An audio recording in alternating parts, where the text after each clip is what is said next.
बहुत important part जा रहा है आप लोग का सीटेट के लिए, जो लास्ट समय में जाता है बेटा हमेशा मेरे वीडियो में, और इसको देखना है। ये 50 से 55 पॉइंट हैं, इसके बाद आपके 55 पॉइंट फिर जाएंगे, ऐसे 300 पॉइंट जाएंगे। और ये ऑप्शन जहाँ मिलेगा आपको, या सीडीपी हो या शिक्षण हो, वहाँ पे ये ऑप्शन एकदम सही होगा। तो समझते हुए चलेंगे बेटा।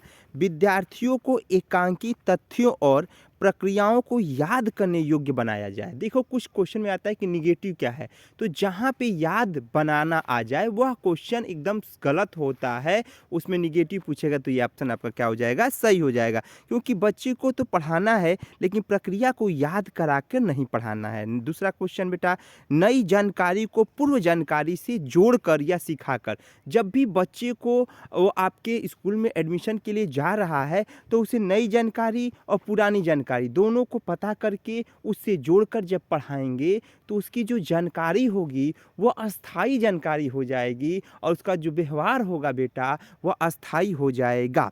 तीसरा पॉइंट बेटा, सीखना उस वातावरण से प्रभावित होता है जो संवेगात्मक रूप से सकारात्मक हो और शिक्षार्थी को संतुष्ट करे।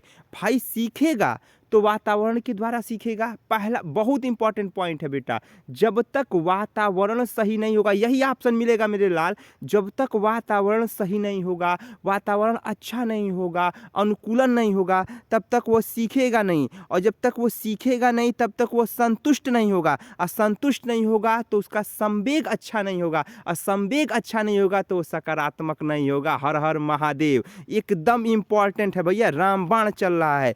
चौथा पॉइंट, सीखने का प्रभाव का नियम। ऑप्शन देगा उसमें सीखने का तत्परता नियम, प्रभाव नियम। तो ध्यान रखेंगे, बच्चा जब प्रभाव डालेगा तभी अभ्यास करेगा, तभी तत्पर होगा और तभी लक्ष्य की प्राप्ति करेगा। तो सीखने का प्रभाव नियम से ही बच्चा आगे बढ़ने का प्रयास करता है। एक क्वेश्चन ध्यान रखेंगे, थॉर्नडाइक बाबू साहब कहाँ के थे, तो वह यूएसए अमेरिका के थे और इन्हें नोबेल पुरस्कार 1913 में दिया गया था। पांचवा पॉइंट, वास्तविक दुनिया से उदाहरण को कक्षा में लाया जाए जिसमें विद्यार्थी एक दूसरे के अंतःक्रिया के द्वारा कार्य करे। भाई जब भी पढ़ाया जाए तो उसको वास्तविक जीवन से जोड़ा जाए। जब तक वास्तविक जीवन से जोड़ा नहीं जाएगा, कक्षा में लाया नहीं जाएगा, तब तक वो सीखेगा नहीं, और तब तक वो प्रक्रिया को सीखेगा नहीं, तब तक वह आगे बढ़ेगा नहीं। अब एक पॉइंट पूछता है, अधिकांश क्वेश्चन पूछता है कि अध्यापक को किसका ज्ञान होना चाहिए, तो अध्यापक को शिक्षा मनोविज्ञान का ज्ञान होना चाहिए। उसे गणित आए गणित आए या ना आए कोई दिक्कत नहीं, हिंदी आए या ना आए कोई दिक्कत नहीं, लेकिन शिक्षा मनोविज्ञान आना चाहिए। कॉपी पेन ले लीजिए, इसको नोट करते जाइए, बस इसको ही पढ़ना है।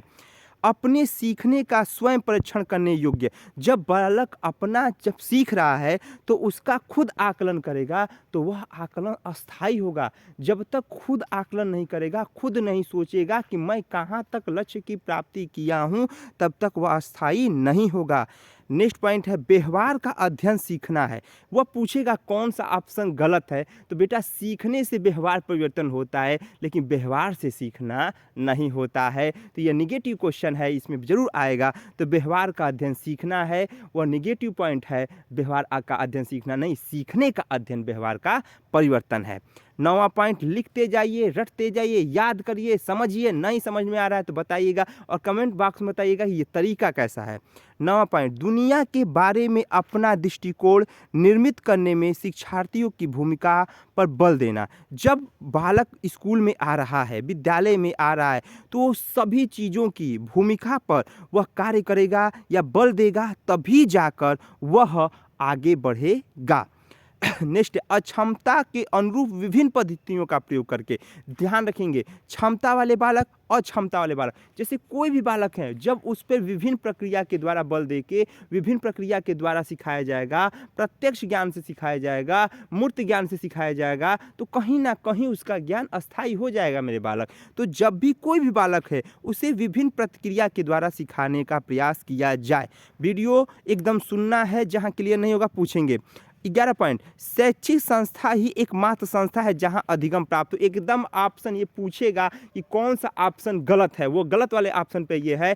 भाई ये जरूरी नहीं है कि तुम विद्यालय में जाओगे तभी अधिगम होगा, तुम समाज में जाओगे तब भी अधिगम होगा, तुम परिवार में जाओगे तब भी अधिगम होगा, पड़ोस में जाओगे तब भी अधिगम होगा। विद्यालय में ही जाना अधिगम का नहीं है। गेस्टाल्ट सिद्धांत पर कार्य करना। गेस्टाल्ट का सिद्धांत का अर्थ यह था, सूझ का जो सिद्धांत दिया था, कोहलर ने जो सिद्धांत दिया था वो गेस्टाल्टवादी थे और उन्होंने बताया था कि सोच जो होगी अचानक परिवर्तित होगी। तो ये क्वेश्चन पूछा था कि सोच का परिवर्तन क्या होगा, तो गेस्टाल्ट विधि के द्वारा होगा। 13वां पॉइंट, नए सीखने वाले में अधिगम के लिए रुचि का सृजन करना। जब कोई बालक को सिखा रहे हैं तो रुचि उत्पन्न करना बहुत ज़रूरी है। सुनिए, बस सुनिए, रुचि का उत्पन्न होना बहुत ज़रूरी है। जब तक आपकी इच्छा नहीं होगी तब तक आप सीखेंगे नहीं। बचपन वृद्धि एवं परिवर्तन की एक अनूठी अवधि है। बचपन जो होगी वो वृद्धि की अवस्था है। जब तक हम बुढ़ापा नहीं होंगे कहीं ना कहीं हमारा विकास होता रहेगा, प्रक्रिया होता रहेगा। लेकिन एक चीज़ ध्यान रखेंगे, वृद्धि और विकास दोनों एक ही सिक्के के पहलू हैं। लेकिन वृद्धि रुक जाती है लेकिन विकास रुकता नहीं है। इसीलिए वो कहा है कि यह एक अनोखी प्रक्रिया है।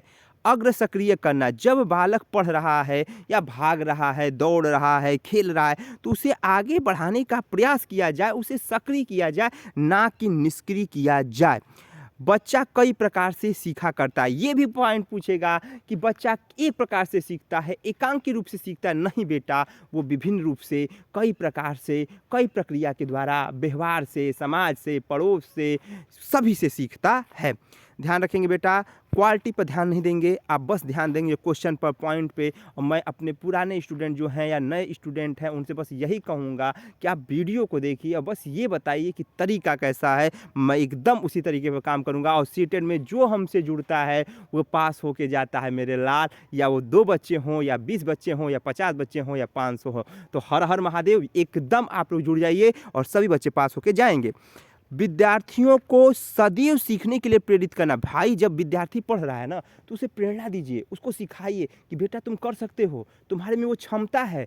तब वो लड़का करेगा, वो लड़की करेगी। लेकिन वही लड़का या लड़की पढ़ रही है और उसको हम दबाव दे रहे हैं, तुम्हारे बस का नहीं है, तुमसे नहीं हो पाएगा, तो बच्चा सकारात्मक ना होकर निष्क्रिय रूप से हो जाएगा। प्रत्येक बच्चा सीख रहा है, हर बच्चा विशिष्ट है। ये क्वेश्चन बहुत इंपॉर्टेंट है, रामबाण है, हर हर महादेव। प्रत्येक बच्चा आप सीखता है और हर बच्चे अपने में विशिष्ट होते हैं। हर बालक अपने में सदैव एक अच्छे बालक के रूप से अनुरूप होते हैं या अनुरूप रूप से कार्य करते हैं।